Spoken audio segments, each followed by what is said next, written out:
Not once, not twice, but thrice. Everybody, grab your PBRs, put on your ridiculous hats, but don't clog up the chat because we might have to call a plumber.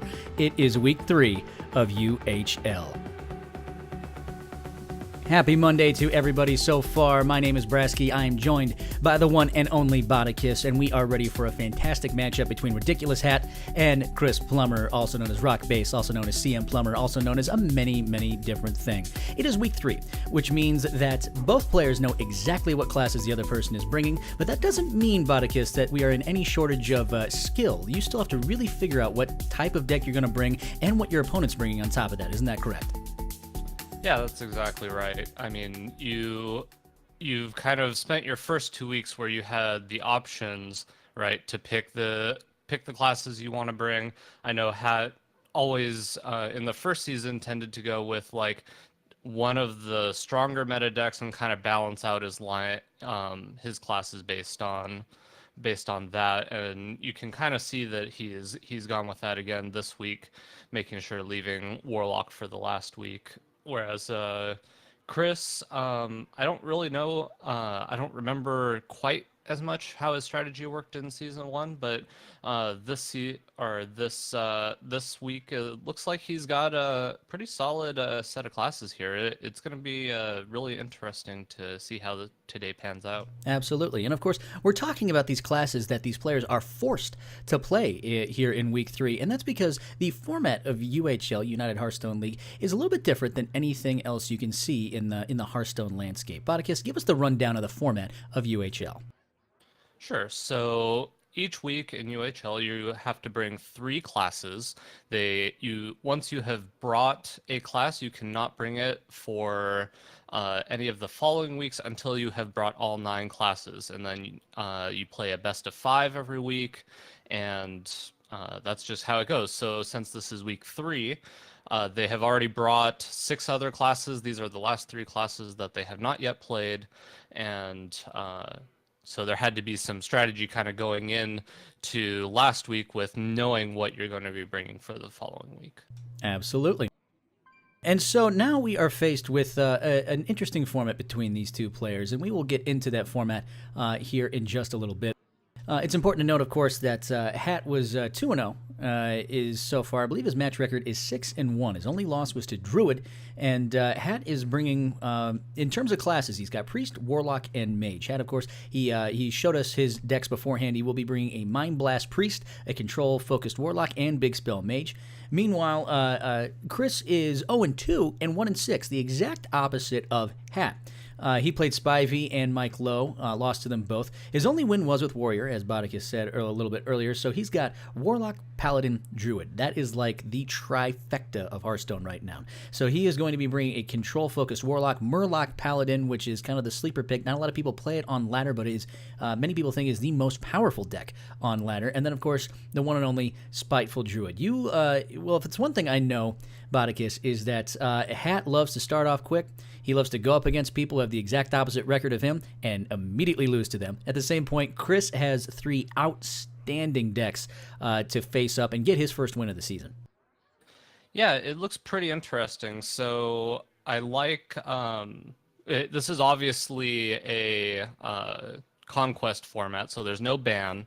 So that means you have to win with all your decks. So I really like how Chris's Warlock and his Spiteful Druid are positioned against Hat's lineup. I think if he has one weakness, it's going to be this Murloc Paladin. All of Hat's decks that he has brought seem to line up pretty well against Murloc Paladin, but if there's anything we know about Paladin is it's the boogeyman of the ladder right now. It's got the highest win rates. It's all of the versions are very viable. Call to Arms and Sunkeeper Tarim, those are just outstanding cards. So if there's a deck that can sneak out a win and maybe some what you might consider unfavored matchups, it's definitely going to be the Murloc Paladin. So I'm really excited to see how it ends up going. Great. And, of course, Bacchus is going to check with our players, make sure they are challenged up and ready to go. And while he does that, we will discuss a little bit why we are in Week 3 and not in Week 4. And that is, of course, because of the unfortunate events surrounding Toast the Badger, who we lost this past week, who was a wonderful member of the UHL community, the Hearthstone community in general. She was a wonderful, wonderful person. And as a participant in UHL, we are going to have a fantastic group of badass women of Hearthstone that will be participating as hashtag Team Toast.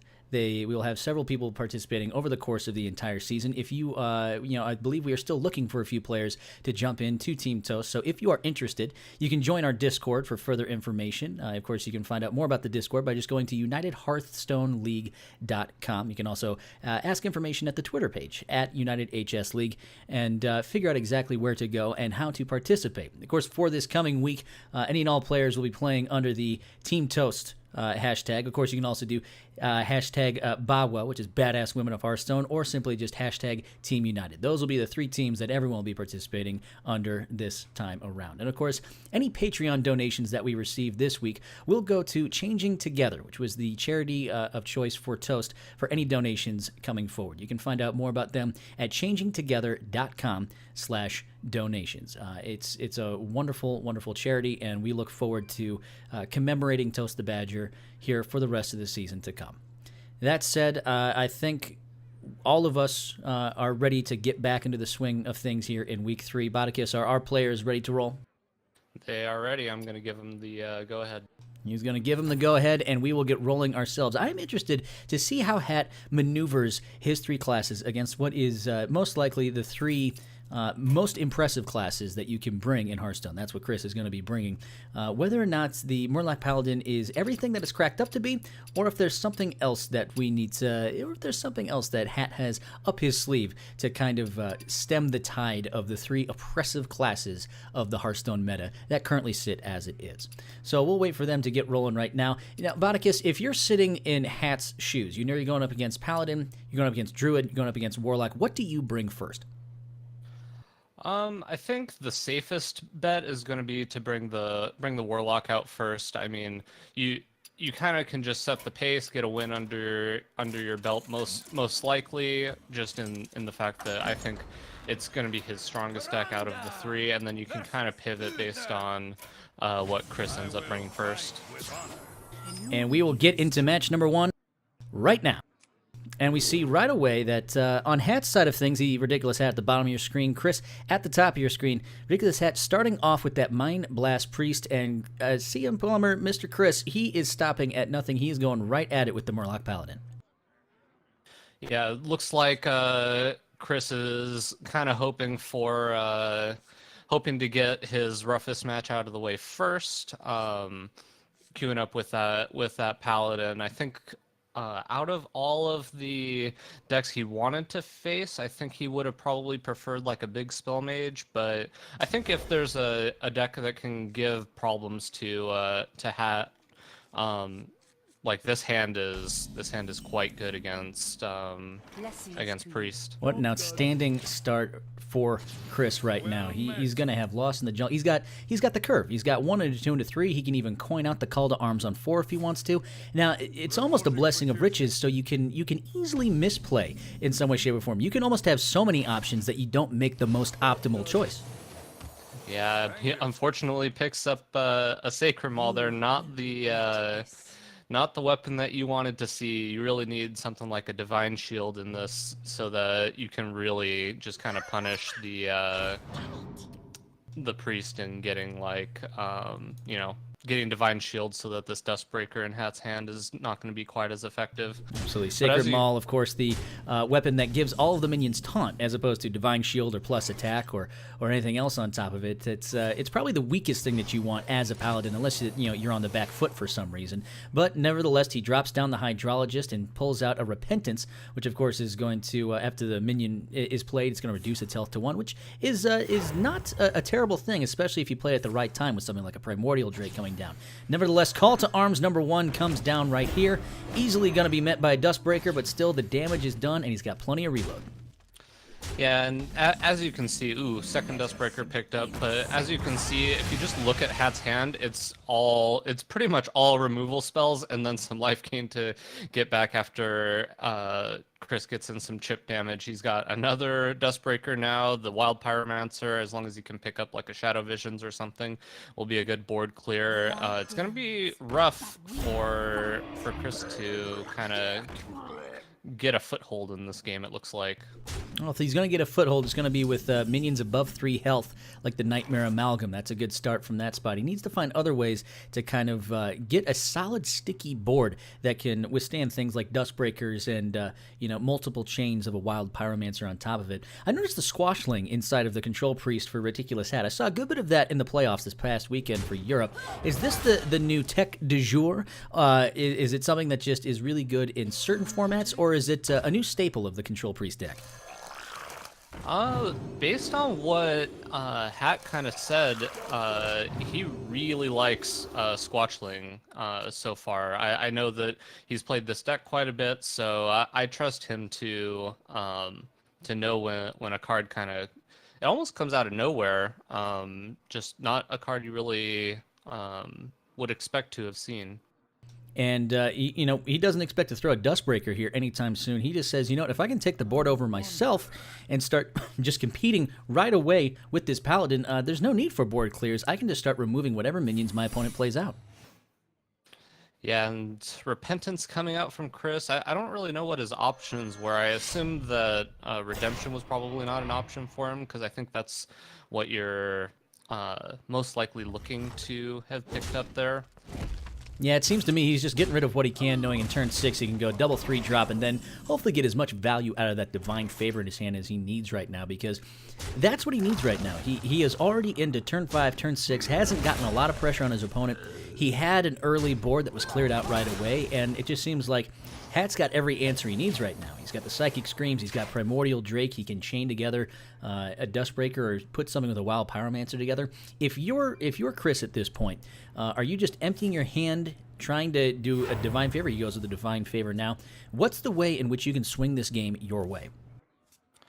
I actually kind of like this play, because now he has the option, still has a good amount of mana to be able to develop on a bit of a board here, kind of contest this Dustbreaker at least a little bit from Hat, and then maybe next turn if he sticks any amount of Murlocs, this Gentle Megasaur might be able to give like a good buff for him. And interesting, I'm going to swing into the Dustbreaker here. What do you think of this?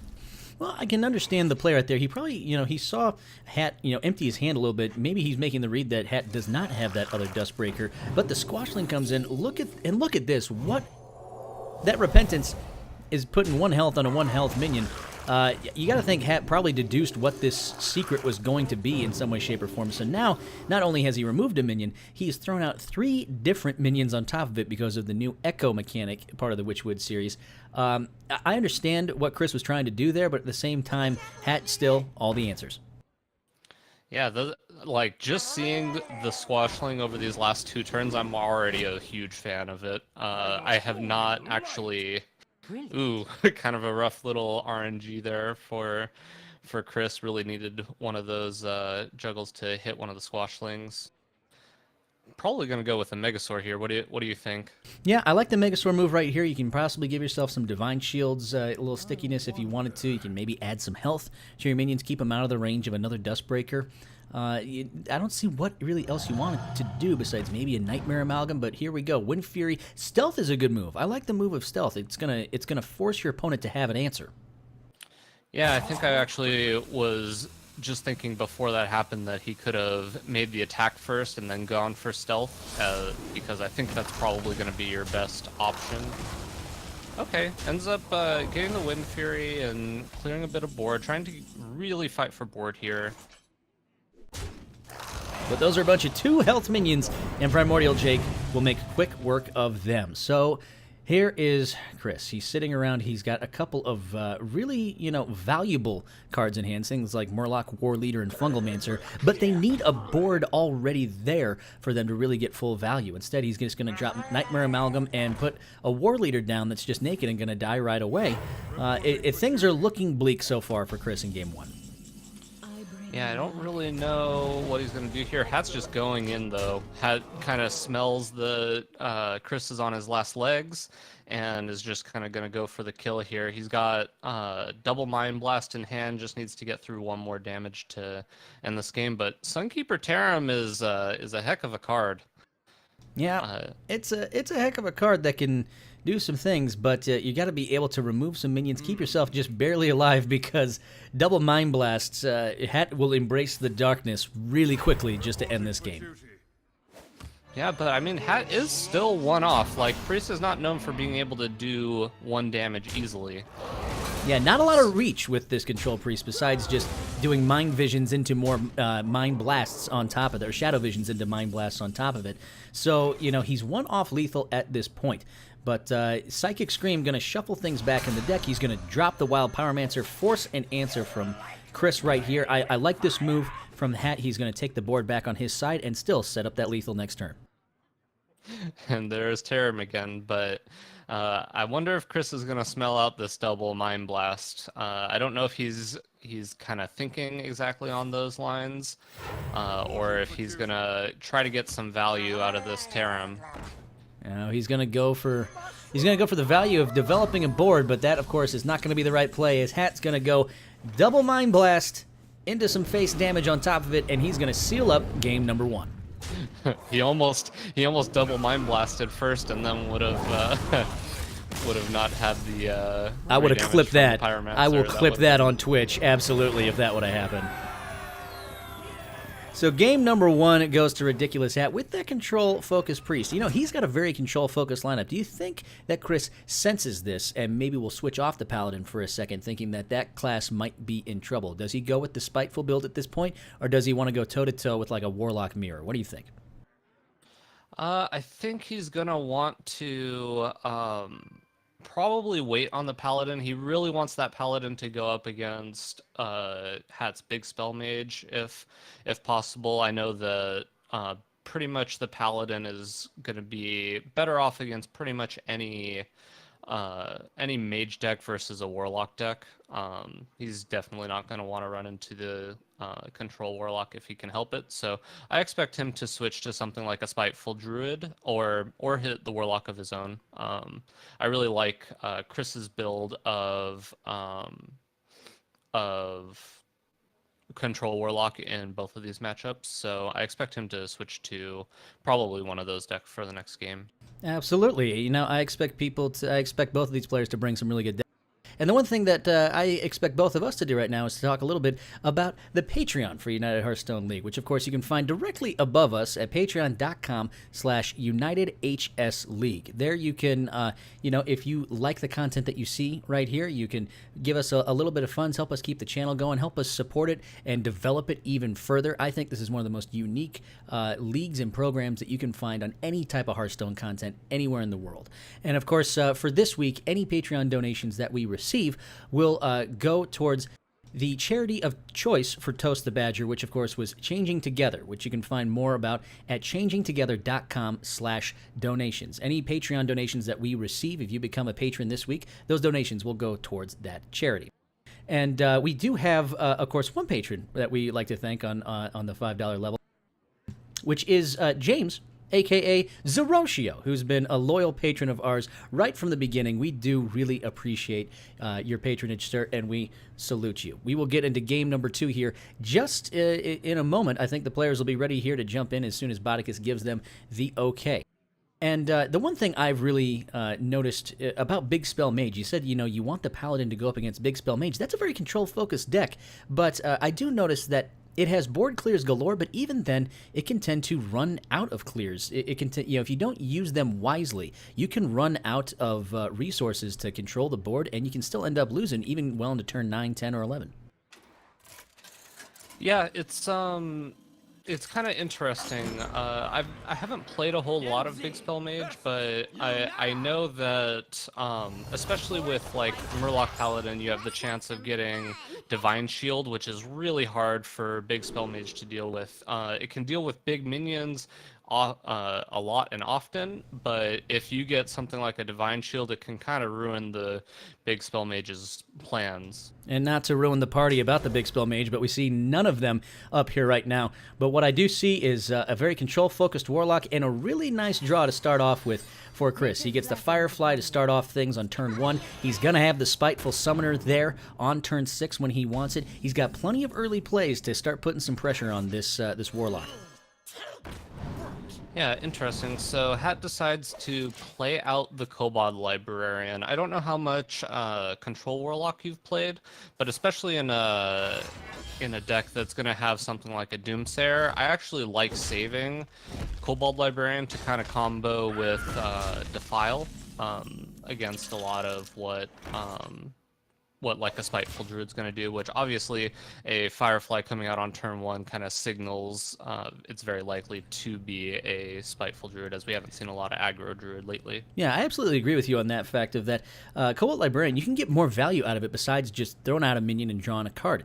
You can wait until you get something like the Spellstone in hand and then throw the Librarian out and guarantee yourself the buff. Especially with a control-focused deck, you need that life gain. And you're at no shortage of card draw by just the fact that you have one of the best hero powers in the game. So a lot of times those control-focused decks, you do want to hold on to that Librarian, especially with the Doomsayer in hand. Mortal Coil comes out right there and eliminates the Ice Shard. It's going to bring out Defile, board clears galore, including some Doomsayers. With Hat, you look at the hand that you have right now. You have Rin, which is a possibility, the old Rin condition, although probably not the way you really go about winning this series. But he has a Gluttonous Ooze, which is not going to give him much besides tempo. He does have an ability to find more taunts. He has a Doomsayer to stall the game out, probably going to play that on turn 5, I would assume.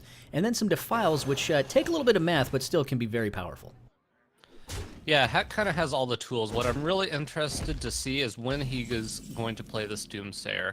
I expect this Doomsayer to come out right when, actually probably next turn, right when Chris is going into turn 6. Especially if Hat's been paying attention, he knows that Chris kept one card in his opening hand, and he hasn't played anything like a...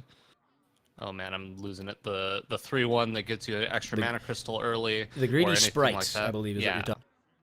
Yeah, so he hasn't played a Greedy Sprite yet. I think he's going to be expecting Spiteful Summoner to be wanting to come out on turn 6, and the Doomsayer will be a nice little block to that. Also, no silence in the hand right now for Chris, so you won't have a way to really deal with that Doomsayer besides just the natural use of minions. So going into turn 5 for Hat, he's got the Tar Creeper to protect a Doomsayer if he wants to, though he probably doesn't totally need to at this point. He's just going to drop it down. Let's see what else he's going to do with this Doomsayer. Interesting. So he ends up playing the Tar Creeper out, really wants to kind of guarantee that this Doomsayer goes off, which, as we can see from Chris's hand, it's definitely going to. Now, the play with dropping the Doomsayer in 5 here, isn't he just delaying the inevitable? Is one turn really that important when it comes to the type of pressure you're going to face against a Spiteful Druid? Yeah, I think kind of every turn really matters because you really want to get, once you start getting to your Void Lord turns, if you're in a somewhat stable position, you can actually start contesting anything that comes out from a Spiteful Summoner fairly easily.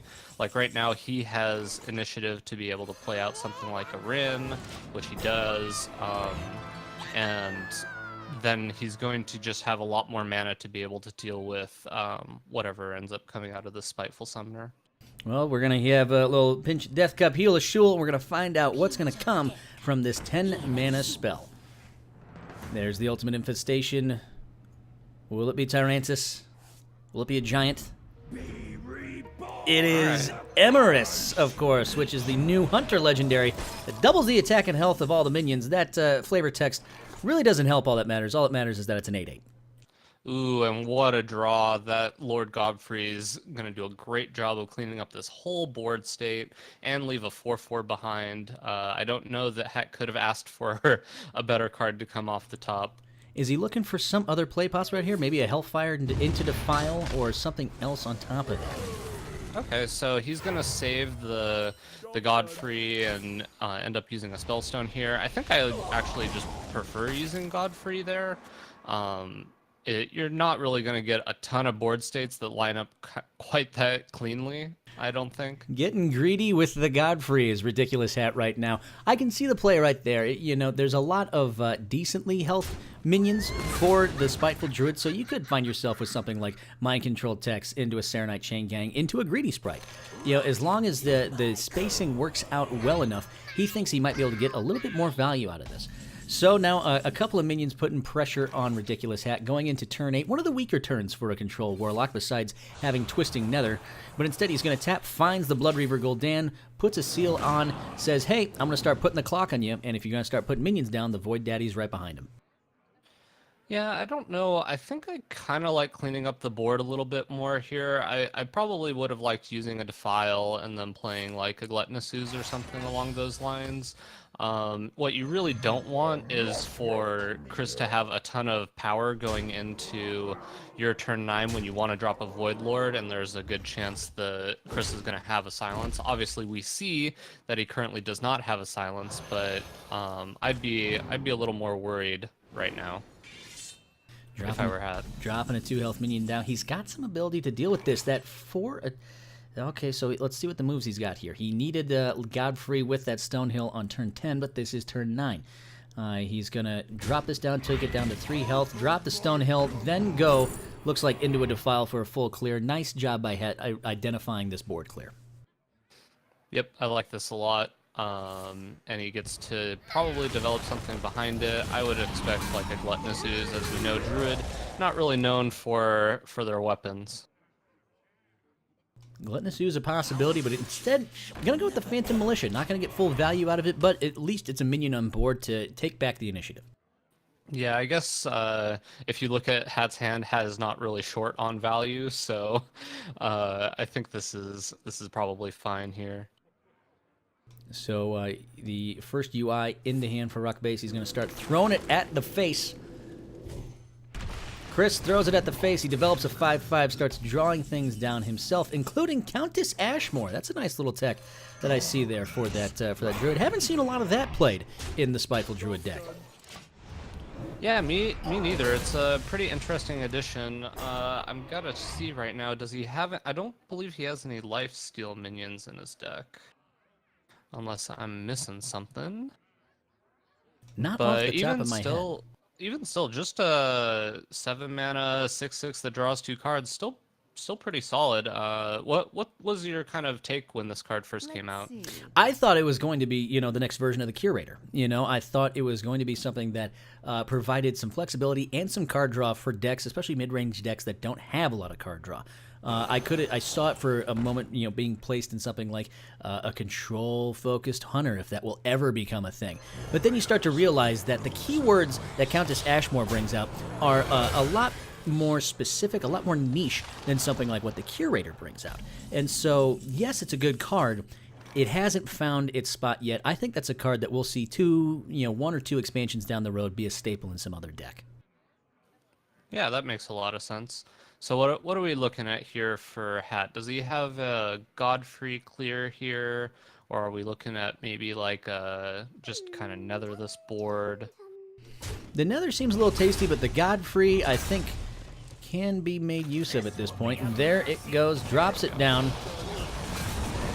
knocks everything out, develops that Gluttonous Ooze, finally, knowing he's not going to get the weapon value out of it. Still has the board on his side, sitting at 16 health. He's got another Void Lord down, and of course, at any moment, he can just drop that Death Knight. Yeah, kind of funny that he actually plays the Ooze right as Chris had gotten a Frostmourne in hand. That would have been a handy little thing he could have used. But I kind of expect this Spiteful Summoner to come out from Chris. It's just going to give you the most amount of stats. You can develop probably like a Serenite Chain Gang with it, and you really don't want to draw your second UI that could be quite bad for you if you end up drawing that next turn. Yeah, not a bad move right here. He says, I'm at a decent health total at this moment. My opponent's not putting a lot of pressure on me. I can start to get some value out of this Frostmourne, knowing that it probably won't get destroyed anytime soon. And now the other Spellstone comes into hand for Ridiculous Hat. This seems like a good turn to drop the Death Knight right about now. Knowing you got a couple of 1/3s out there. Of course, you don't really want a Void Lord to die to Frostmourne. Yeah, but on board, I guess he can end up doing it by trading in the greedy sprite and hero powering to get this Frostmourne up. But even if that ends up happening, I think that Hat is still in a pretty stable board state. Except for here comes the MC tech. Now, he dropped down that MC Tech just a little bit too early, in my opinion. He could have taken out one of these Void Walkers to start with, at least take one of those minions out and give yourself the chance to really draw the Void Lord. There's the other one right there. So a couple of missed opportunities there for Chris, but instead he's going to Spell Break this Void Lord right here and start putting some pressure down of his own. This is a big, huge board. Obviously, Defile is sitting there. Of course, the Twisting Nether as well. So plenty of answers on Hat's side, but I like the move here by Chris. He's going to start to put some pressure on and see if he can close this game out. Yeah, he was really looking to obviously take that Void Lord with the MC tech and wanted to try to push some damage because he knows the longer this game goes on, the further and further he's going to get behind on cards. Yeah, just kind of a really rough spot for Chris here. He had the Spiteful Summoner for turn 6, but unfortunately he just it was kind of met with the Doomsayer, gave Hat an extra turn, and now we're just kind of at the point of the game where Hat's going to be trying to kind of just increase the Stranglehold and try to make sure that Chris is not able to develop a powerful enough board to deal with what Chris is putting out every turn. No worries on that. And of course, this ain't Arena. You did see a Shroom Brewer come down from Ridiculous Hat. Another spicy tech from the playoffs last week. Just some more heal for a Warlock that wants it in spades. There is the Void Lord now down for Chris. He was able to get it out of the Frostmourne. And look at that solid gold out of that Frostmourne. That was a golden Frostmourne that developed a bunch of gold minions. Ooh, that's pretty. Ooh, yeah. Ooh, but he's going to end up, he has a pretty threatening board here. I don't know how I feel about putting out the Spiteful Summoner now. It's really asking to just get Twisting Nethered. Ooh, there's kind of the rare Ultrasaur, one of the favorites of, I guess, the Reddit community, I would say. Look at this. He even drops a minion down to trade into the 4/4. He just, threw a bunch of resources out there. Twisting Nether going to make short work of all of them. And at the very least, leave a couple of 1/3s back on the board. And now, running out of time is Chris again. And this is what happens when you go up against these full controlled lineups. Of course, Kelliseth only going to buff 7 minions at this point, so maybe even 6. I don't think the other Ultimate Infestation is still in hand as well. So he can probably go with just dropping the Kelliseth down, maybe throwing the Death Knight out at this point. Maybe he starts to develop this Cobalt Scalebane and give another buff to some of these smaller minions. Yeah, I'm thinking maybe he plays Kelliseth and then Countess Ashmore to draw a couple minions. I'm not sure. He might have one Death Rattle minion. I know he has one Swift Messenger left, so maybe try to just get another big board presence as quickly as possible. Yeah, you could have that other Rotten Apple Bomb sitting in hand as well for that Death Rattle if he needed to. Of course, he's going to drop down all these little tiny minions, get a small board going, and start putting some pressure on with his hero power because he knows that he is down to 7 cards with his opponent also down to 7. Time is ticking. The seals are coming. And Hat just is going to start going toe for toe right here with his opponent. Does he really feel like he can close this game out with a Rin condition, or does he just think that those are the best minions he wants to develop right now?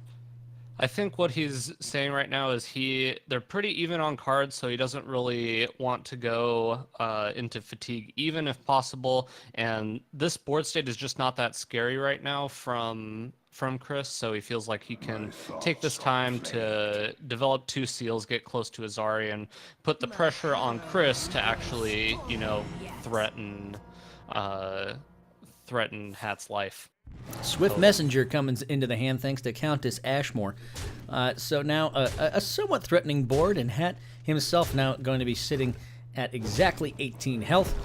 So your opponent has a decent amount of health. You have to start putting on the pressure at some point if you want to close this thing out. Hellfire going to do some damage as well. Going to meet its maker with things like the Spellstone, going to gain him a good amount of health. Man, that Death Knight hero power for the Warlock is just one of the best things you can ever play in Hearthstone. It's just one of the most powerful late games you can possibly have. Like, it's just kind of a guaranteed amount of damage. I don't know much more you can say about it. It's just Really good at keeping you alive and putting pressure on your opponent. Like a 6 health life swing is pretty strong. And now it's still trading in minions right there. He could have started using a little bit of his face damage if he wanted to, but he still just wants to take over as much of the board as possible. So he's got to think right now that he has seen a good amount from this control-focused Warlock. He's seen 2 Hellfires. He's seen both. I think he's seen 1 Defile so far. He still has another Defile in hand. Cobalt Scalebane. So there you go. A decent amount of pressure again. Threatening 10 damage. Dark Pact even more healing. And I think Hat realizes the Voodoo Doll is not going to get much better value than this. Yep, this is pretty simple. You can Voodoo Doll. He's going to end up using Dark Pact here, which I don't know that you needed to do. I think you could have just like gone Voodoo Doll Defile, and then which clears all the minions, and then you get to play a seal. So then you have a 5/5 onto an empty board, but we're just at the point right now that it kind of doesn't matter what Hat does. Chris is in a lot of trouble. This Ultimate Infestation is now pretty much a dead card because it's just going to draw him a little too many cards. You know, we don't have Jade Idol anymore to shuffle into your deck. Yeah, it'll put him 2 ticks into fatigue, that is to be sure. Instead, he's just going to throw both minions to face. Is he going to hold back here, or is he going to try and protect this 5/2 with a Serenite Chain Gang? He does so. Even's going to drop the, looks like the Swift Messenger, only a 2/6, not a 6/2. He probably would have liked it to be the other way to completely protect this board. More health gain from Ridiculous Hat here with Shroom Brewer. The final seal going to come out and develop Azari the Devourer. Of course, the 10-mana minion that destroys your opponent's deck. In this case, destroys a couple cards. Yeah, I think it's more the 10/10 body that you're looking for, and I believe the reason that Chris played out the Swift Messenger is just that if he plays it out as a 6/2 and doesn't trade it off right away, Hat can just use his hero power to take it out, so he wants something that's gonna survive a turn or 2 on the board. But if Chris is not able to present lethal this turn, I think that Azari is going to be safe to come down, and then game is pretty much going to end from there. Yeah, just not enough pressure put on by Chris right now. He's going to throw everything he can into Ridiculous Hat's face, but instead he's going to be wearing the Hat of Healing, as well as Plated Beetles for armor, as well as just destroying anything he wants to with Azari. Not going to throw Azari out right now. Instead, he's going to heal himself up, play the board control game just a little bit longer, knowing that his opponent's just about out of resources. Yeah, and right now Hat has board. It's just kind of a matter of time before Chris is going to end up having to concede this game, I believe. Boy, what a deck is this Control Warlock. At no point did I see Hat really putting pressure on Chris. Did I see? I mean, Chris is down to 21 health, and that's really most of him just trading into minions. It's the fact that this deck can really just exhaust you of everything, just exhaust you of your well-being until you don't want to play the game anymore. Yep, this has got to be Chris's nightmare. I know Chris really enjoys playing the more aggro decks, so just having to kind of sit there while your opponent just kind of increases the stranglehold, kind of like a constrictor snake, just removing all of your ability to do damage and have a board state. Removing your will to live. Yeah, it can be really rough. Removing your hope in humanity. Just a whole bunch of things. That's what Control Warlock does. It just takes its ball and goes home. You can't play. You can't do anything else. You just have to sit there while I say nicely done, and then you cry and quit the game for a little bit. So right now, right now, Chris sitting down there wondering what else he can do. He's going up against the Big Spell Mage, probably the weakest of the control deck, so he does have a chance here. But if you're Chris, knowing that you're going up against some type of mage, tempo, big spell, or otherwise, what's the play for him right now? I think you have to bring out the Paladin now. I'd be worried about bringing out Warlock just because both of the versions of Mage have a tendency to be pretty decent against the Warlock deck. I tend to like his matchup, or the control matchup against Big Spell Mage for the most part, if you can play it right. But, well, actually... no, sorry, he doesn't know what Hat's last deck is. So, but I still do think that Murloc Paladin's going to be going to be your best bet here. Yeah, that's probably the way to go. I would say so as well. You just want to go down with one of the most powerful decks, line it up, see if you can sneak out a win, even against something that is a very control-focused lineup. We'll get started here with game number 3 in just a moment. You know, you got to think, Ridiculous Hat talked at length last time that he won the first season of UHL on the Coin Concede podcast, which he is a part of, along with Bodicus. He talked a lot about how he selectively picked classes to set himself up for those third weeks. So it's no accident that Hat sets up Mage, Priest, and Warlock in this fashion. He almost set up that he said, I'm going to go full control in week 3. What do you think about the lineup choices that Hat has done so far with his class structure?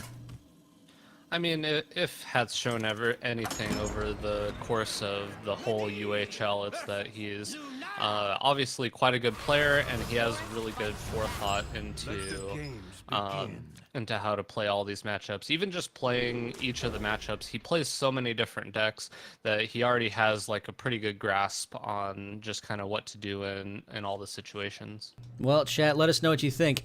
Can Chris pull off the reverse sweep against Ridiculous Hat and his big spell Mage? Good start for Chris so far. He's got the Greedy Sprite to ramp himself into the Spiteful Summoner, which is very nice. Of course, guess what? A Doomsayer going to delay things yet again, it looks like, for Ridiculous Hat. Yeah, but having the Greedy Sprite is actually just a huge difference between last game and this game. Just being able to develop this kind of pressure that Hat can't just ignore the 3 damage every turn, and just having something to do early game that, I mean, last game Chris was playing like Flame Imps and Fireflies, which, you know, the Control Warlock doesn't really care about. Those cards are more in there to kind of contest early game minions from the more aggressive decks. Chris with the BM, of course, knowing that Raven Familiar, he developed a direct counter with the Spiteful Druid. There is no way that Raven Familiar is going to pull anything out unless he's running a Pyroblast. Even then, not going to work. So Chris sitting down there, he's on turn 4. He's got the Greedy Sprite. He's going to be able to get value out of it. Mind Control Tech, do you want to hold on to it in the possibility that you are just going to run into a huge board on the Control Priest side? But it seems to me, if the Control Priest is developing a huge board, you're going to lose anyway. Yeah, I like this play a lot by Chris here. You know, you get to kind of have a little bit of board state here. You know, he's going to be delayed a turn again with this Doomsayer, but he was able to ramp a turn, so he's kind of okay getting delayed a bit because the Spiteful Summoner is going to come out the normal turn that it would have. And, you know, even if he's delayed a little bit, that Voodoo Doll, of course, that's the great thing about the Doomsayer. Delayed him into turn 5, so if the Spiteful Summoner does come down here on the very next turn, Hat's going to be able to deal with it by just going Voodoo Doll into a ping and take out whatever big minion comes to fruition from that ultimate infestation. Yep, even if he didn't have the Voodoo Doll, he also has the Meteor, which is only bad against Tyrantus.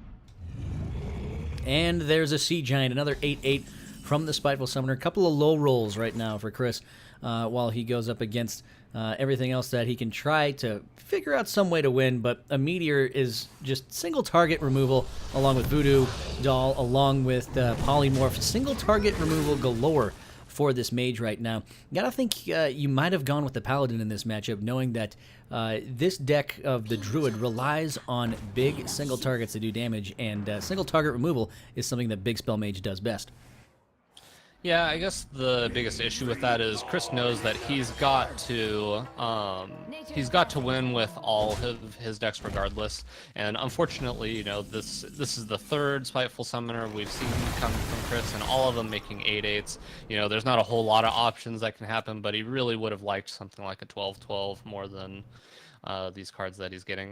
You gotta figure this is all gonna come back to Chris while he's on the ladder. These amount of low rolls are gonna balance out at some point. He's gonna go on a nuts win streak, get himself up to legend, and just claim victory over all other opponents, knowing that Ridiculous Hat has sucked all of the bad luck out of him in this match right now.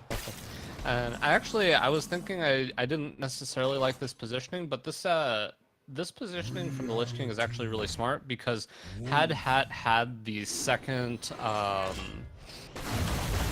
the second meteor, then he actually only takes out one of the minions instead of both. But, ooh, okay. So we have a Spellbreaker. We also could have obliterated that, but I think Spellbreaker's probably a little stronger here. Maybe you actually obliterate so that you can use the Spellbreaker to push a bit of extra damage. You might even obliterate the 1/2. You're not going to take much, you're not going to take much damage from that health, but you know that that's a very high value minion in and of itself, so you got to deal with it at some point. A rush minion of a 2/6 is also a good play as well. Yeah, it's pretty interesting. I guess we could have actually just... Oh, no, sorry. I haven't actually played a lot with these Worgen cards, so it's hard to think like, oh, well, if it's a 6/2, it can help take out the Doomsayer. That actually would have been kind of a sweet play if it had been the 6/2 on that turn. Yeah, it ain't no choose one. It's not a bunch of Druid cards sitting in here right now. It's a bunch of Witchwood cards, and the Worgens like to act that way on the opposite turn, of course. So a decent threat right now from Chris. It's almost going to demand this Dragon's Fury to come down. I like this move right here. He's going to take out the highest health minion that he can. Hopefully draws something good on top of it. It's going to take out most of the board and just leave a 2/1 on its wake. Yeah, this is exactly why he played the Voodoo Doll first, because you might be thinking, oh, it's Dragon's Fury, it's very likely to do at least 5 damage to everything, and then he can just ping off the Lich King. But it was exactly that scenario, which is why he needed to play the Voodoo Doll out so that he didn't end up leaving a Lich King on the table. So now both Spiteful Summoners and the Lich King gone. The highest value, biggest damage targets are gone from the hand for Chris. He's going to start developing, just buffing the smaller minions that he has right now. He's seen a good amount of removal. He's going to see even more right here. But now this is what we talked about a little bit. The removal running dry for the mage a little bit. He does still have the Lich King, and of course, the Dragon Caller Alana can help close this game out really quickly. Yep, I'm kind of interested to see what Chris ends up doing here. He's going to develop another big board, or another scary board with Applebomb and Cobalt Scalebane. And this is actually one of the big strengths of the Spiteful Druid deck in this matchup, is just that you just play a bunch of beefy minions that can have a tough time dealing with, since he has to use like a big removal spell on not very many cards every turn. One of my favorite animations of Hearthstone right now is when Dragon Caller Alana comes down and we see all of these 5/5s come onto the board. If it's one thing we know that Druid really struggles with, it's dealing with a wide board of threatening minions, especially when you don't have spells to deal with them. So now Chris is sitting there looking at, of course, his Mind Control tech as a possibility. Obliterate can come down and remove some minions as well. He's got to think defensively here, otherwise the clock is going to be ticking really quickly. Yeah, I actually think I probably would have liked to see the Mind Control tech come out first. A little bit of ordering that we could have done maybe slightly differently, but I guess he's going to go with the Frostmourne instead and kind of get one of these dragons in the pool for him. Oh, ends up wanting to take less damage. He wants to take less damage. You know, you almost feel that you might just throw caution to the wind, take as many 5/5s. If you're going to go down, might as well take as many 5/5s with you as you can and develop them through Frostmourne as well. Here comes the Glacial Shard, going to delay things a little bit. I like the plays here so far by Rockbase. He's buffing up the right minions. He's going to ask Hat, does he want to trade, or does he want to take the aggressor's role here? Yeah, I actually don't know how Hat's going to get out of this situation. He really needs a card like... his Death Knight to get out of here. I mean, yes, he has board right now, but this UI is going to swing it right back in Chris's favor, I think. And the UI is going to swing things back in Chris's favor. He's going to develop more health. He's going to be able to even take out a 5/5 if he wants to. On top of that, just kind of balance out the armor that he just gained. He's going to gain more resources, try to find another way to put the pressure back on Hat. He's got the Lich King in hand, which is going to help him out as well. He's got the Trog Gloom Eater, which is a taunt poisonous. I believe that was from the Stonehill Defender, if I'm not mistaken. I don't think that's a usual run in a big spell mage. Baron-Geddon is a fantastic card, but it's even better when you have Frostlich Jaina out, which he has not seen yet. Frostlich Jaina, bottom half of his deck. You almost need that card to really close this game out. Otherwise, again, you can start running out of ways to deal with your opponent's threats. Oh man, so how do you feel about Leroy Jenkins mind control try to get this Lich King? I feel a lot of things, and it makes me feel good. It makes me feel real good. And that's Oh, exactly what he's gonna do. if this pulls Lich King, it could be game winning. I like this move. Look at that. Oh, Throws it okay. in. Last Okay. turn. Gonna pull it out that way. Oh, man. Frostmourne doing work. Bringing a huge board with him. And again, the solid gold. Look at the fire from those dragons. That is fancy. I like everything about this move right here. And now, is this the turn where Chris can start putting the pressure on Hat and close this game out? Yeah, Hat's in a lot of trouble here. This is a big board state, and as we can see, he does not have an answer to all these threats. It'll be interesting to see what he's going to do. Frostlich Jaina, a really good pickup, but really wanted it maybe like a turn or two ago. He might end up having to play it this turn if he's not dead on board. Well, let's count it out. I see Caster 10 plus math. 9. He's got 19, 19 on board, along with anything else. 3 damage to all enemies, so he's got 21, 22 with the hero power as well. I don't think there's anything. Well, he's got, of course, the ultimate infestation along with the 19 for lethal. But he has to play it out right now so he can at least gain armor and start getting the lifesteal from everything else as well. And he ends up attacking in here. I wonder why Hat is attacking in here. So yeah, as we said, 16, 19, 24. I'm seeing 24, right? That's what I'm seeing as well. So he's gonna be so Hat is gonna be able to play Barongeddon next turn, plus probably a hero power somewhere to try to get a water elemental. I don't actually see a way for Hat to get a water elemental unless this glacial shard Don't comes play the out. glacial shard. That's a free 3/6. Oh, unfortunate circumstances right there. But it does prevent 3 healing next turn from Hat. Let's see. I wonder what. Good we setup. do Yeah, now. you know, on second thought, that's a pretty good move right there. If your opponent can't heal, you gotta just put enough pressure down. But still, that's gonna be a bunch of healing from Barongeddon right now. And I'm gonna clear off a couple threats too. He might actually have to just hero power Dragon Caller Alana to just get an extra 3 damage off the table. Okay. Okay. I like this. Look at this. What a move right here from Ridiculous Hat. He's going to clear off more than just his fair share of minions. He's going to gain himself, go from 8 to 28 just like that with Barongeddon. That's the power of that card once Frost Lich Jaina is on board. And just like that, that might be the swing that closes out this game. Yeah, actually, like, despite how many cards Chris has in hand, I don't really know what he can do from this position. Maybe he could Death Grip like a Alexstrasza. Maybe that could get him back in the game. That could be the way to go. So a silence of the big elemental. Maybe trade into it with the 5/3. He's going to have some opportunity to deal with some other minions if he wants to. He can take out the death. He can use Death and Decay to take out more minions if he so chooses. Some options here right now for Chris. It just depends on what he wants to use and where. Let's see. Yeah, I'm trying to think of a scenario in which Chris can kind of get back in this game here. Coming up a little blank, if I'm being honest. Yeah, the stairs are blank. Not so much to do. I like the move so far. He's kept his minions out of that 1 health range. Still has board initiative on his side. Harrison Jones comes out. Stonehill Defender, gonna look for more value. Lich King, pretty decent. Yeah, I actually think Hat probably needs a card like that coming out because as we can see, his hand is running a little light on resources. Really needs to find a way to be able to make more water elementals so that Chris is not able to develop another big board and kind of get back in the game. So, looking at what is left for Chris to play right now, he's staring down a poisonous taunt that he needs to deal with in some way, shape, or form. Countess Ashmore is a possibility.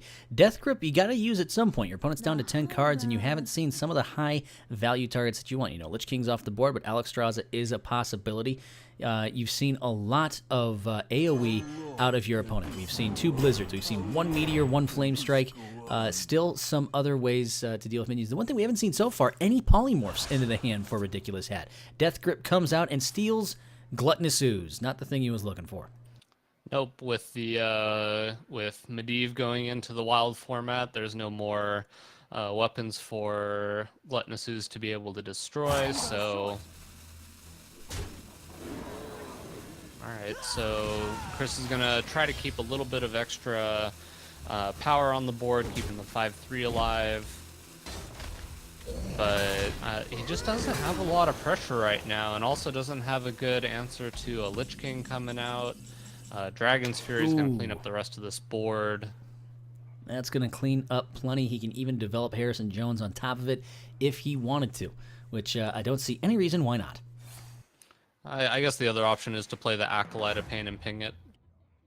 Job's done. Yeah, you got to think that you're not sitting in fatigue. That's a great point that you're making right there. You're not in any fatigue trouble right now. You probably just want to find more resources in hand. Like that move right there from Hat. He's going to start just developing more value into his hand. Still, I like what Chris has done to not give Ridiculous Hats a lot of 3/6s for free, but he has still not developed enough pressure to really win this game over ever since that Baron Geddon came down. Yeah, that Baron Geddon really just kind of swung the game back in Hat's favor. He really needed that huge amount of life gain to kind of get back in this game. So I'm trying to think of ways that Chris can kind of do something here. I mean, unfortunately for him, this the Harrison kind of plays into the Meteor that was just drawn, so Hat's going to get a Water Elemental, and just kind of like the Warlock game, going to slowly increase that stranglehold and kind of prevent Chris from ever being able to develop a board again. I'm both looking forward to and dreading the post-game interviews with this whole thing. I just don't know what type of feelings Chris is going to feel towards Hat at this point, and how proud Hat is going to feel of just draining the absolute life out of his opponent. But it's made for an entertaining match nonetheless. This is a pretty entertaining 3-0 if that's the way that this match is going to go. Yeah, definitely well played by both players here. I mean, Chris really trying to figure out ways to stay in the game and you know, try to end up getting somewhere.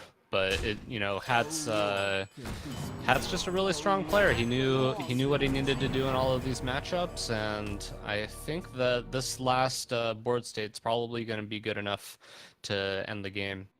Yeah, a frozen wonderful Lunara is sitting down there. There's some options here with, Mind Control Tech. Double MC Tech could do something right here to swing the board back his way yet again, but still just not a lot going for Chris. There it goes, the 3-0 for Ridiculous Hat, as Chris Plummer from 1600 Dust goes down in icy fashion. Yeah, Chris has just been having a rough time getting a foothold. Hopefully, he can kind of refocus for the next 3 weeks. He gets to reset all the classes. Now he has all 9 classes at his disposal, and come up with a good plan for the next 3 weeks. Definitely not out of it. Still a lot of weeks to play. Absolutely. So Bodicus is going to try and get both these players in on a Discord call. But there you saw it, the 3-0 victory for Ridiculous Hat over Chris Plummer. Ridiculous Hat, of course, of the podcast Coin Concede, and Chris Plummer, known as Rockbase, known as many things. He is a part of 1600 Dust. And, of course, there are many different wonderful content creators that you can find that are a part of UHL. I'll make sure to get the casting screen up here yet again, but you can find out all of the wonderful people who contribute content in some way, shape, or form and participate in United Hearthstone League.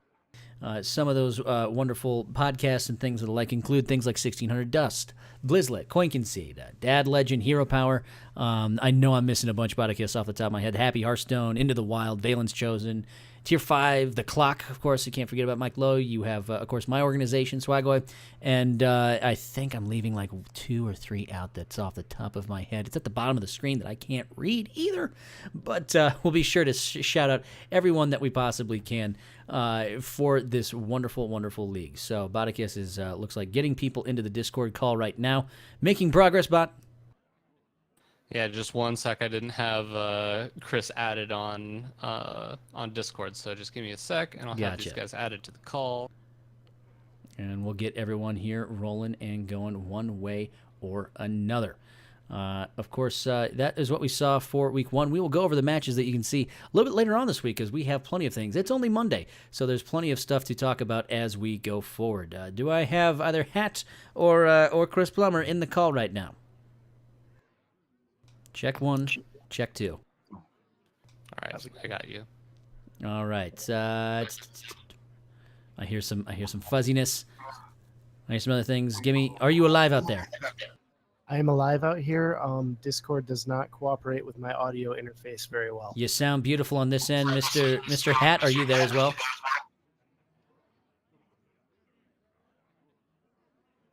No. Hat seems muted. Oh, hello. Gotcha. Chris, do me a favor. See if you can go push to talk. Okay, stand by. I was on push to talk and I was talking. That's why you couldn't hear me. I appreciate it. We'll see how Chris goes so we don't get a lot of feedback from Mr. Chris Plummer right now. You get a lot of feedback from me? Yeah, we can hear ourselves in your speakers. So it kind of sounds like when you're in a big stadium where it goes check, check, 1, 1, 1, 2, 2, 2, 3, 3, 3, 3, 4, 4, 4, 4.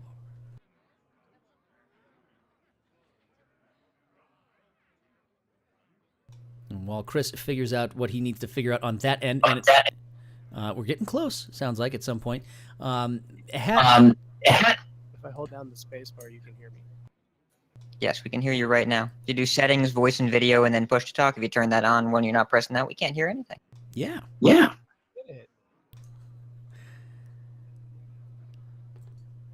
Check, check. I think we. Chris, do you have push to talk rolling? I do have push to talk rolling. Great. Only press it when we tell you to press it at this point. But I think we'll start first and foremost with you, Chris. Talk a little bit about why Hat is a terrible person for draining every last ounce of life out of every deck that you brought. I think it comes down to him just being my team captain in THL, and it means he's got to put me through some extra stuff whenever we have to play each other in UHL.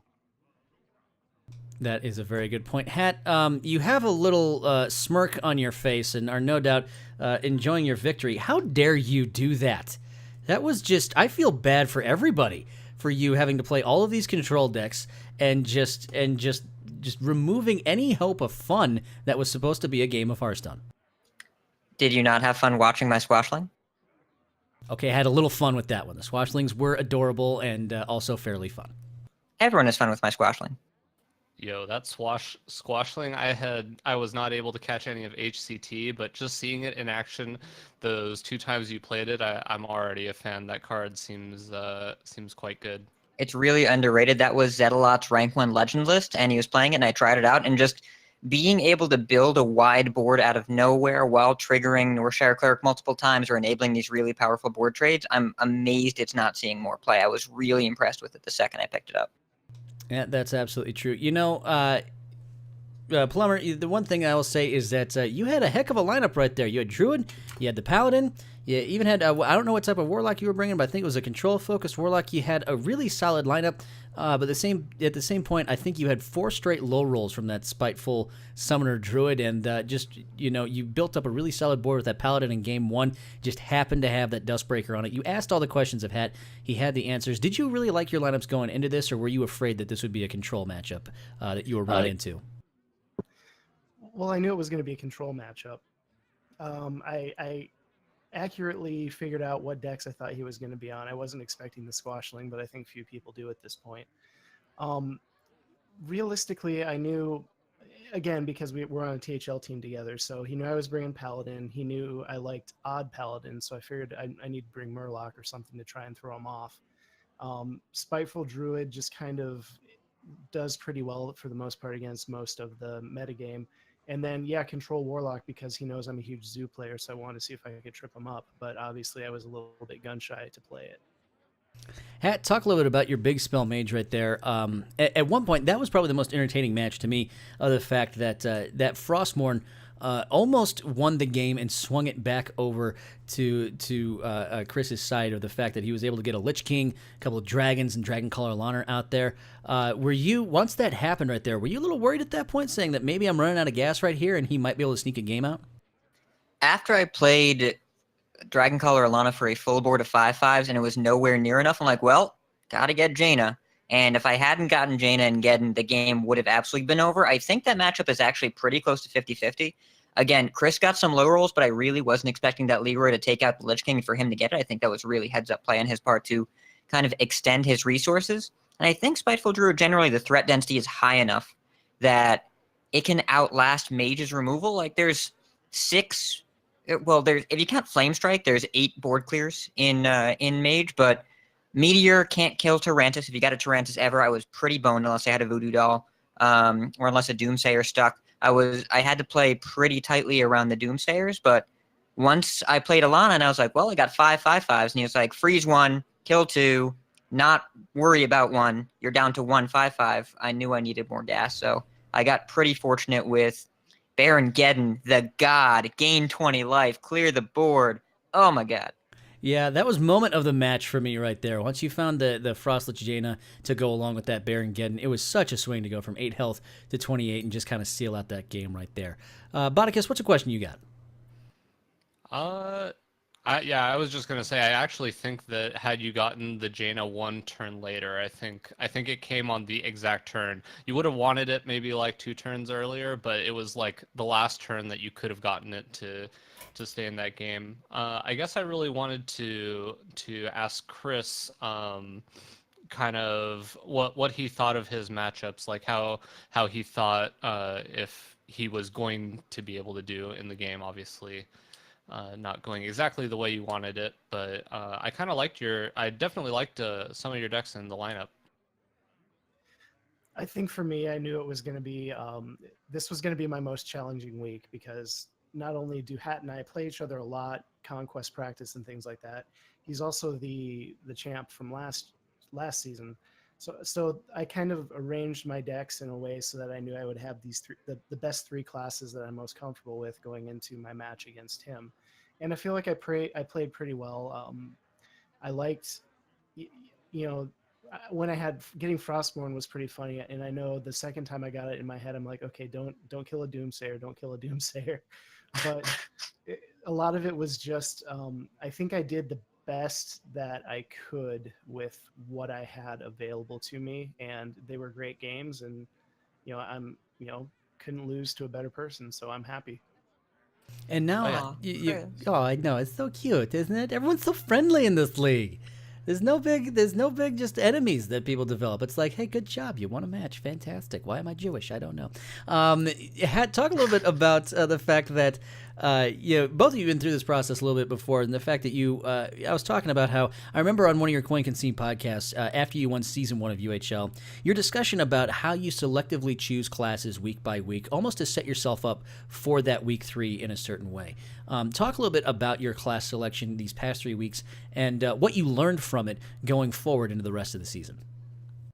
Well, I used a somewhat similar strategy as last season, which is week 1, probably pick the worst classes because no one knows what's good. Week 2, kind of pivot based on what you think your week 2 and week 3 opponents are going to do. And then week 3, beat someone that's on the 1600 Dust podcast.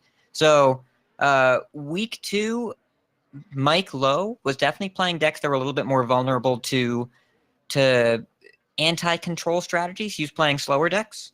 And I figured that Chris would probably save some big guns for week 3, but I know that man likes some aggro. We've been on the same THL team this is the 6th season in a row that we've been teammates, and he's been there since day 1. So we know each other pretty well. I know he likes aggro, and he knows that I'm a ruthless asshole, so I would definitely bring whatever it took to counter what he was playing.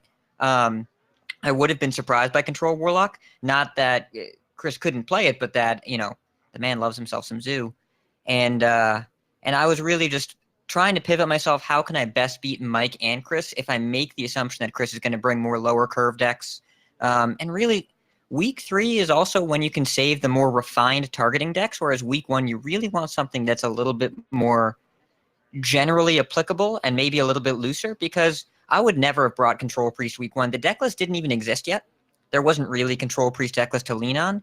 And in week 3, the decks are so much more streamlined that you can bring a more precise strategy and not get punished for it. But early on, Control Priest week 1, I wouldn't have known what I was playing against. There's no way to be reactive that early on in the season.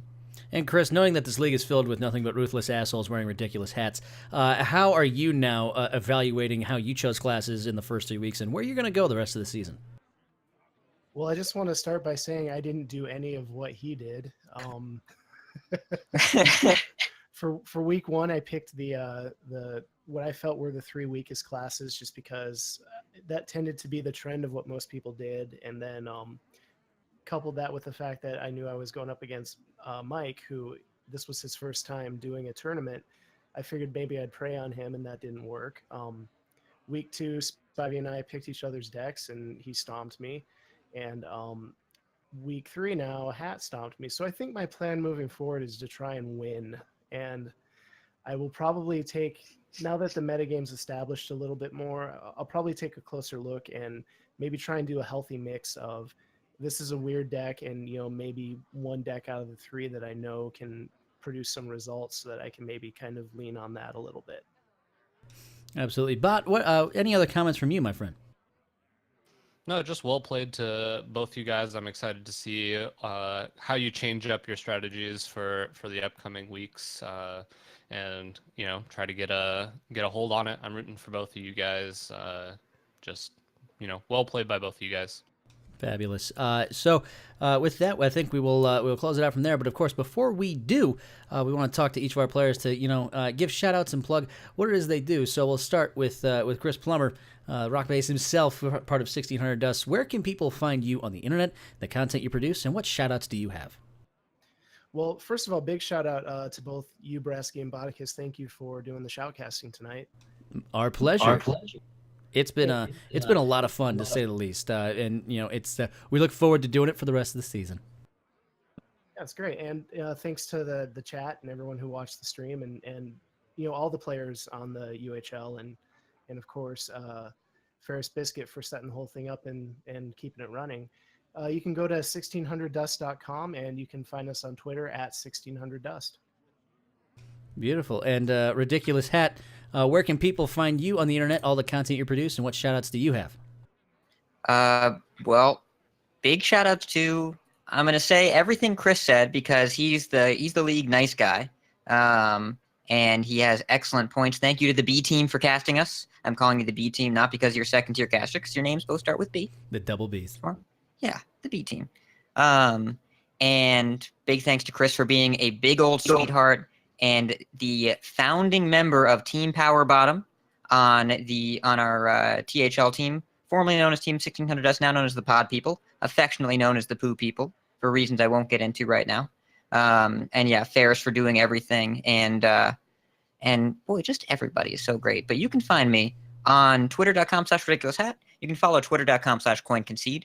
You can follow me in pretty much any Hearthstone Discord. Just type in @ridiculoushat, and I'll respond when I can, especially the Coin Concede Discord, which is hopping and bopping, and it's coinconcede.discord.com. You can find me streaming on Twitch on Mondays and Thursdays, and I'll be streaming as soon as this interview is done. Absolutely. And of course, I posted this in our Discord chat, but I'm just going to flash this on the screen. We have found photographic evidence of what Hat looks like when he's planning his classes out for UHL. As you see, it is right there. He really is intense about the type of strategies that he's bringing in. Nothing like Chris Plummer, who just likes to go with his gut right there. Very impressive, nonetheless. It was fantastic having you onto this call. Congratulations to Ridiculous Hat. But really, thank you both for making some really, really entertaining Hearthstone. And I think we all look forward to seeing both of you play for the rest of the season. Thanks, guys. Great. All right. We will see you guys later. And we're going to transition out of that. I'm going to make sure that we can get right back into a regular call with Bodicus here in just a moment. 1 second. Oh, no. Momento, por favor. Going to start this call up with Bot to see if he answers this one. If he does, we'll boot him right up here. In the meantime, chat, I want you to let me know what you thought of those games and what player has been your favorite so far in UHL and why. There's a lot of wonderful personalities in this league, and all of them are fantastic in their own right. So that's the one thing I'm looking for me is who your favorite personality has been in UHL so far. And with that, I believe, Bodakis, are you there, my friend? I'm working hard to get Bot back in here in some way, shape, or form. No. Bot, where did he go? I've lost him. We will work on getting him back in here in just a moment.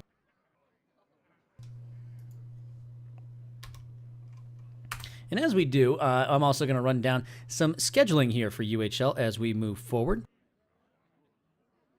Let's see if we can get the voice call up, and then we can get the video after that. Mr. Bodakis, are you there, my friend? I am. Sorry about that. That's all We good. tried to switch over and Discord decided to crash on me. That's okay. Discord likes to crash. It's one of the favorite things that it does. Let's get this transition back up here. There he is.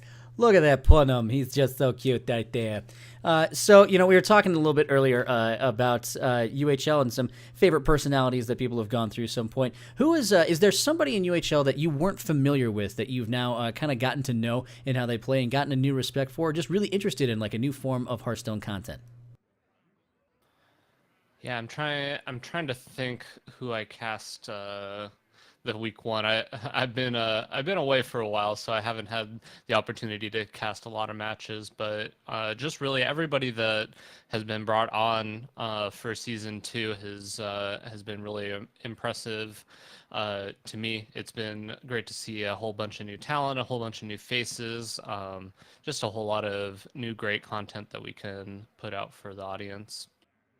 Absolutely, and I'll get up here with our Google Calendar set up right quick, just so we can check out the rest of the matches that are going to be lined up this week. Of course, you just saw Chris Plummer against Ridiculous Hat. We have some other matches scheduled up this week. Excuse me. This week as well, including Storm Rage against Red Knight is going to be Wednesday at 5 p.m. Central, 6 p.m. Eastern Time. We also have Andrew versus Jordan, which is going to be 8:30 p.m. Central, 9:30 Eastern Time. Saturday the 12th is going to be Rod versus, I believe Rod against Team Toast is what that's going to be. I'm not exactly sure who the representative is going to be for Team Toast, or it could be several representatives at some point, kind of like just one actual like kind of team dynamic going up against Rod from Tier 5. That's going to be at 3 p.m. Eastern on Saturday the 12th. 2 p.m. Central, if that's your time zone. If you're not in those time zones, Google it. You'll be able to find it some way, shape, or form. We are looking at a few other matches that are going to be scheduled up this week as well. And, of course, for Ridiculous Hat and Chris Plummer is going up against next week versus Versika Gaming, which is going to be a lot of fun to watch. And Ridiculous Hat in Week 4 is going to go up against Spivey, two competitors that are really fun to see as well. With the matches left this week and what's going into Week 4, is there something that stands out to you, Bodakis, is like, I'm going to pencil that one in and definitely going to watch that match? I'm definitely going to watch the Hat versus Spivey next week. Spivey's going to be out for blood as, he faced Hat in the finals for season 1. So I know Spivey's going to kind of give Hat everything he's got, and Hat's really going to have to kind of think of a good plan to be able to, secure his 4-0 lead. Because I remember in season 1, Hat started off with a really good lead, but I know Spivey's just going to be coming for him, so I'm not going to miss that match. Absolutely.